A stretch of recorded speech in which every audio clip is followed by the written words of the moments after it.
Let us define the so-called time constant.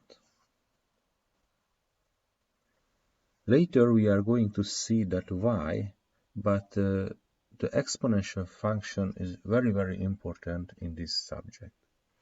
The exponential function is m e to the power of lambda t. M is a constant, a real number, doesn't matter at this point. Lambda, we are going to call lambda as eigenvalue. If lambda is negative, it will be important for us. If lambda is negative, then e to the power of lambda t is a decreasing function.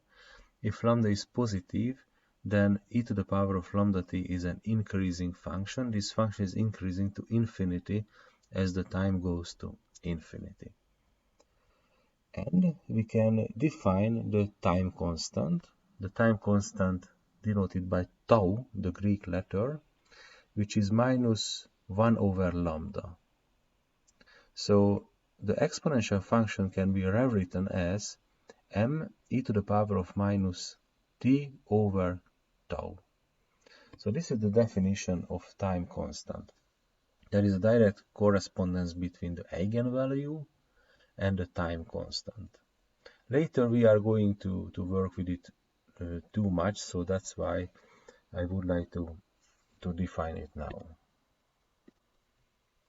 Let's draw this function m e to the power of minus t over capital t over tau. If the time is, I put it to here again,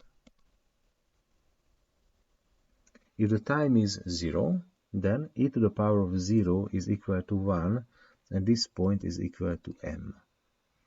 If we have got a time instant equal to tau, then here we are going to get e to the power of minus tau, because the time is tau, over tau, which is e to the power of minus 1, which is 1 over e.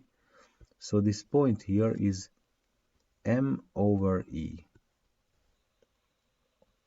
In the second step, at the 2 tau situation, we will have got e to the power of minus 2 tau over tau, which is e to the power of minus 2. So here the value of the function is m over e to the power of 2, etc. Here we are going to get m over e to the power of 3. Here we are going to get m over e to the power of 4, and finally m over e to the power of 5. And if we calculate 1 over e, we are going to get 37% of this one. This is the 100% when the time is equal to 0. When the time is equal to tau, the value is going to decrease to the 37% of this value. At 2 tau it is 13%. At 3 tau it is 5% of the maximum value. At 4 it is 2, and here it is less than 1%. It is 0.7 about, it doesn't matter. So with 1 over e square, etc., we can calculate the value of the signal when the starting point at t equal to 0 is 100%. And there are two thumb rules. The first thumb rule is at 5%. This is for 3 tau.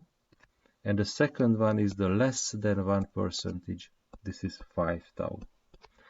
So, in many cases, it's useful to know time constant. Because if you calculate 3 tau or 5 tau, you can be sure about that. Going below 5%, below 1%, this knowledge will be very important later, and we are going to come back to this. But remember the thumb rule of 3 tau at 5 tau of the 5% and 1% of the starting point.